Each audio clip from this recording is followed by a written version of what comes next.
नेपाल के अंदर बहुत इम्पोर्टेंट डेवलपमेंट हुई हैं, जिसमें देखा जा रहा है कि जो जनरेशन ज़ी है, उनके जो प्रोटेस्ट हैं और उनकी जो पॉलिटिकल अपहेवल थी, उसकी वजह से एक क्राइसिस पैदा हो गया नेपाल के अंदर। और बेसिकली अगर देखा जाए, तो ये सारा कुछ क्यों हुआ? उसकी वजह ये थी कि नेपाल के अंदर गवर्नमेंट ने ऑन वॉर फुटिंग और सडनली अनअनाउंस्ड जो अनरजिस्टर्ड सोशल मीडिया प्लेटफॉर्म्स थे, उनको बैन कर दिया।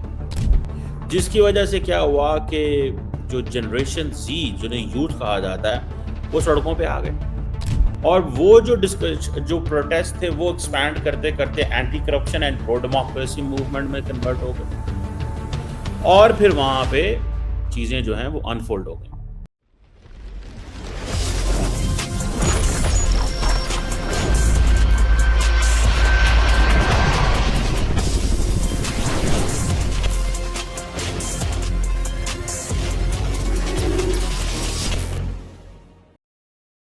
जी, हेलो दोस्तों, मैं हूँ कमर चीमा। उम्मीद है आप लोग ठीक होंगे।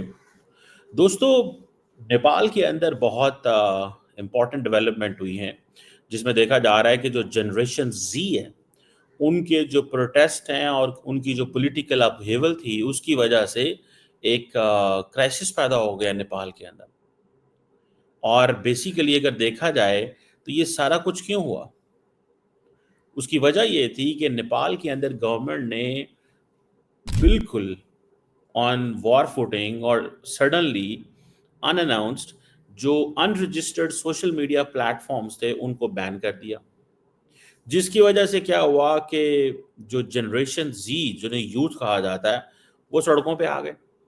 और वो जो प्रोटेस्ट थे, वो एक्सपैंड करते-करते anti corruption and pro democracy movement में कन्वर्ट हो गए। और फिर वहाँ पे चीज़ें जो हैं वो अनफोल्ड हो गई। अब जो इमीडिएट ट्रिगर है नेपाल के अंदर, वो है सोशल मीडिया बैन। 5 सितंबर को नेपाल की गवर्नमेंट ने ये बैन इम्पोज किया, जिसमें फेसबुक, यूट्यूब, टिकटॉक कुछ इस तरह के थे। जब तक वो रजिस्टर्ड नहीं करवाते अपने लोकल ऑफिस नेपाल के अंदर। अब फेसबुक, यूट्यूब, टिकटॉक जो है वो आम आदमी की वो है रोजगार है, कारोबार है, लोग उसमें बैठते हैं। अब टिकटॉक में तो यंग लड़के लड़कियां, ये सारी जनरेशन जी का काम है ना, ये किसी और का काम तो नहीं है। फेसबुक भी उन्हीं का। अब ये जो डिजिटल फ्रीडम थी, वो खत्म हो गई। लोगों ने कहा कि this is an attack on the freedom of speech. उन्होंने कहा the government had a point of view that we are curbing fake news, hate speech and foreign interference. जो कि हर गवर्नमेंट के सीधे सीधे कुछ पॉइंट्स होते हैं। ठीक है जी। लेकिन लार्जली इसका मकसद ये था कि जो थोड़ी बहुत साइलेंस लाई जाए और लोगों को टोन डाउन किया जाए। लेकिन जारी बात है, Nepal is not a security state. याद रखें, ये थोड़ी चीजें मुश्किल हो जाती हैं। और इसमें भी आप देखें कि ये जो अब जो जेन जी है जो है, उनके आप प्रोटेस्ट देखें और वो क्या कह रहे हैं। वो कह रहे हैं जी करप्शन होती है इस मुल्क के अंदर, मिसमैनेजमेंट है, ये पॉलिटिकल एलीट ने कब्जे किए हैं। ठीक है, इन्होंने गोलियां चलाई, बंदे मारे गए हैं। ठीक है। सो वो कह रहे हैं कि जी अकाउंटेबिलिटी मुल्क में नहीं है, ट्रांसपेरेंसी नहीं है, इन्वेस्टिगेशंस होनी चाहिए, ये सारा कुछ होना चाहिए। ठीक है जी। और वो कहते हैं, जनरेशन जी नेपाल की कहती है जनाब कि यूथ जो है वो डिसल्यूजनड है, उसको तो पता ही नहीं हो क्या रहा है। मतलब हर किस्म की जो तबाही मचाई हुई है। अब ये चीजें जो हैं, ये बताती हैं कि बेसिकली जो नेपाल के प्राइम मिनिस्टर थे ओले साहब, ठीक है जी, उन्होंने मिसअंडरस्टैंड किया। और ये आज एज वी ये जो कन्वर्सेशंस हुई, ठीक है, हालांकि उन्होंने बैन लिफ्ट कर दिया था, 19 लोग मारे गए थे। ठीक है जी, बैन लिफ्ट कर दिया, 19 लोग मारे गए। पुलिस ने थोड़ा बहुत किया, लेकिन उसके बाद उन्होंने कहा जी नहीं। वो जैसे कहते हैं ना, एक इनडेफिनेट जो कर्फ्यू था और वो सारा था, स्कूल्स बंद हो गए, कॉलेजेस बंद हो गए। और लोगों ने फिर यही social media, Facebook, YouTube, x वगैरह जो है, उसको इस्तेमाल किया और गवर्नमेंट की उन्होंने ऐसी की तैसी फेर दी। सो जेन जी जो है basically that is where police ने जो ब्रुटैलिटी की, क्रैकडाउन किए। लेकिन पहले जो प्रोटेस्ट थे वो पीसफुल थे, लेकिन सिक्योरिटी फोर्सेस ने जब ये सारा हुआ तो वो फिर बिफर गए लोग। और ये चीज बांग्लादेश में भी हुई। This all happened in Bangladesh, remember, ये सारा कुछ बांग्लादेश में हुआ। ये आप देख लें इस चीज में कि ये जो फेसबुक, व्हाट्सएप, इंस्टाग्राम, यूट्यूब बंद करने का नुकसान क्या है, कि आज की जो नौजवान नस्ल है वो कहती है नहीं, तुम जो मर्जी करते रहो, हमारी फ्रीडम इसमें बंद नहीं हो सकती।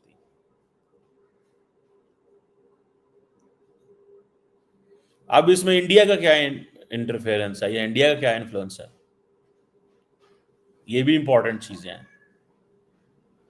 बहरहाल इस पे भी मैं बात करता हूँ, ठीक है ना। तो ये चीजें हैं जो कुछ इंपॉर्टेंट हैं, जो कुछ इस वक्त नेपाल में हुआ है। लेकिन ये एक इम्पॉर्टेंट एंड आप समझ लें बड़ी चीज है, वो छोटी चीज नहीं। अब दूसरी तरफ अगर आप देखें तो इंडिया का मौकफ क्या है वहां पे। जाहिर बात है इंडिया का मौकफ यही है, जो ऑफिशियल गवर्नमेंट का रिस्पांस आया है वो यही है जी कि कॉशन होना चाहिए, क्राउडेड एरियाज में ना जाएं, इस तरह की चीज़ों में। अपनी एम्बेसी के लोगों को पहले उन्होंने खिताब किया है, इंडियन नेशनल्स को खिताब किया है। और फिर दूसरा ये है कि डायलॉग होना चाहिए नेपलीज गवर्नमेंट के दरमियान, और ये चीज़ें होनी चाहिए। और इस तरह की चीज़ें जो हैं उन्होंने बातें की हैं। अब इंडियंस डरते हैं कि 1751 किलोमीटर का लंबा बॉर्डर है, क्रॉस बॉर्डर माइग्रेशन का खतरा है, फिर सिक्योरिटी और स्मगलिंग के चांसेस बढ़ सकते हैं, रिफ्यूजी इंडिया के अंदर घुस सकते हैं, पर्टिकुलरली बिहार, यूपी और वेस्ट बंगाल के अंदर। और ये चीज़ें मौजूद हैं। और आपको पता है अगर जियो पोलिटिकल लेंस या जियो स्ट्रेटेजिक लेंस में देखा जाए तो India considers Nepal as a buffer zone between China and itself. इस चीज को जेन में रखें, for India Nepal is a buffer zone. हालांकि इंडिया और अपना चाइना की एक डायरेक्ट लड़ाई भी हो सकती है और बॉर्डर मौजूद है, लेकिन फिर भी वो समझते हैं कि ये एक ऐसा एरिया जो हमारे एडवांटेज में जाता है, क्या एटलीस्ट इस एरिया में तो टेंशन नहीं हो सकती, बिकॉज आप पहले नेपाल आता है। दूसरा, इंडियंस को ये भी प्रॉब्लम है कि अगर ये पॉलिटिकल इंस्टेबिलिटी वहां रहती है, चाइनीज इन्फ्लुएंस ना बढ़ जाए, चाइनीज इंटरवेंशन होगी, उसको भी काउंटर करना पड़ेगा। सो इंडिया को बेसिकली चाइनीज इंटरवेंशन को काउंटर करना पड़ता है बांग्लादेश में, नेपाल में। पाकिस्तान के साथ तो डायरेक्ट लड़ाई है, मसले कोई नहीं, लेकिन यहाँ पे उनके हल्के फुल्के हैं। फिर इसी तरह म्यांमार में करना पड़ता है। तो बहुत सारे ऐसे एरियाज हैं जहां पे जो बॉर्डरिंग कंट्रीज हैं, इंडिया को उस पर काम करना पड़ता है। And then Indians go for वो जो डिजिटल सर्विलेंस भी कर रहे हैं, ठीक है जी।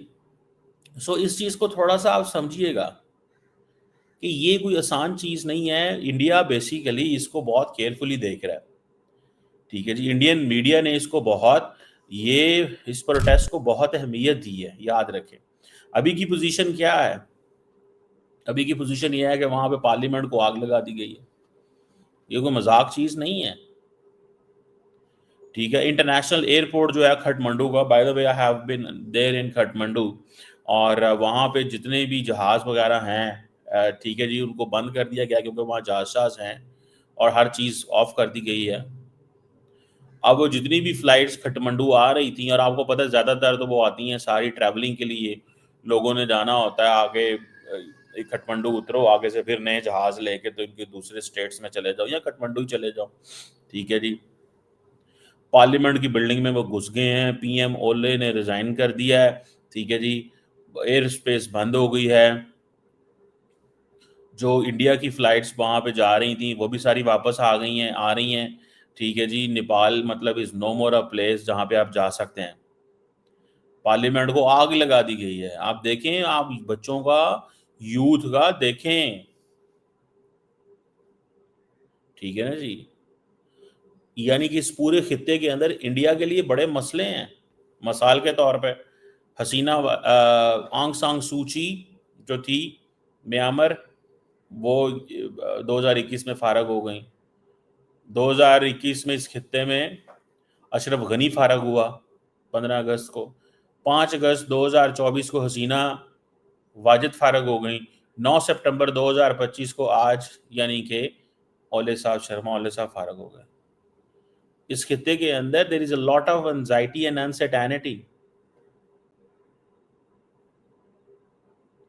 और ओले जो है ना, मैं आपको ओले की बात बताऊं, Oli is a person, KP Sharma Oli is the only prime minister जिसने इंडिया विजिट नहीं किया अपनी टर्म के दौरान, वरना हर नेपाली प्राइम मिनिस्टर आता है। ठीक है जी। सो इसमें भी एक लेसन है, लेसन वालों के लिए, कि नेपाल के जो प्राइम मिनिस्टर हैं, he is the only Nepali prime minister who could not or who never visited India during his term, और नेबरिंग कंट्री है। समझ रहे हैं? आगे से एनालिसिस आप खुद कर लो, आगे मैं कुछ नहीं बताता,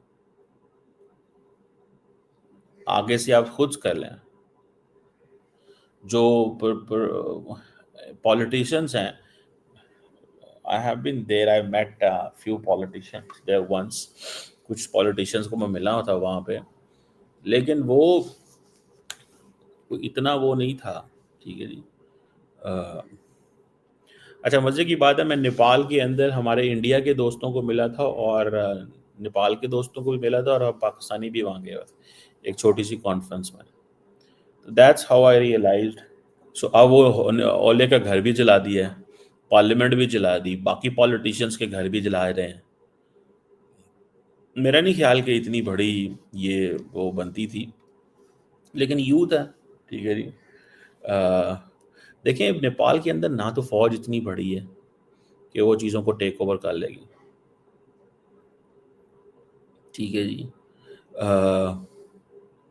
जो नेपाल की कांग्रेस के जो प्रेसिडेंट हैं, शेर बहादुर दुबे, उसका घर भी जला दिया गया है।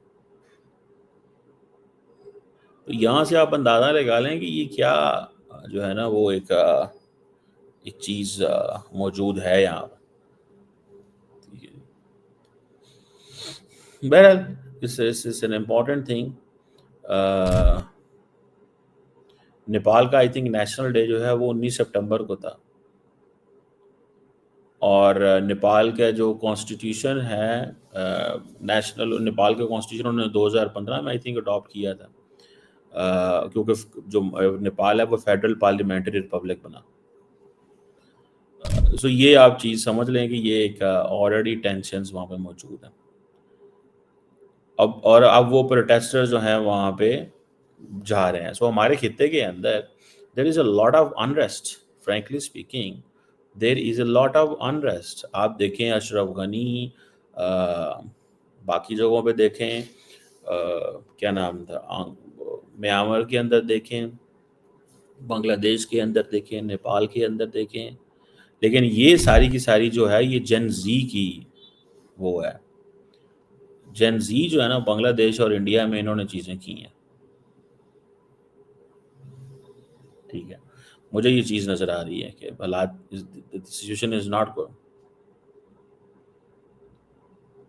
और ये हमारे खित्ते के अंदर हमें कोई डायरेक्ट नेपाल से जो, और दोनों मुल्कों के अंदर दुबे जो है वो ओले कभी इंडिया नहीं गया था, वो हुकूमत से फारग हो गया। हसीना वाजिद बहुत इंडिया जाती थी, वो भी हुकूमत से फारग हो गई। तो थिंग्स आर लाइक डिफरेंट, कि क्या इसमें चीज़ें जो हैं वो हो रही हैं, और क्या इसमें बनेगा। मुझे तो ऐसे लग रहा है कि ये एक लार्जर, ठीक है ना जी, एक क्राइसिस है जो सामने आ रहा है, and this crisis not going away. ये क्राइसिस इतनी जल्दी ख़त्म नहीं होगा, ये मैं आपको बड़े गारंटी से कहता हूँ, ये क्राइसिस ख़त्म नहीं होगा।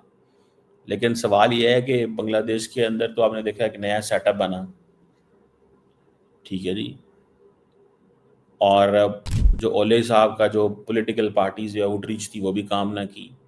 बांग्लादेश का मॉडल है, वहाँ पे भी रास्ता बना नहीं है कि नेपाल के अंदर सिचुएशन ऐसी हो गई। ठीक है।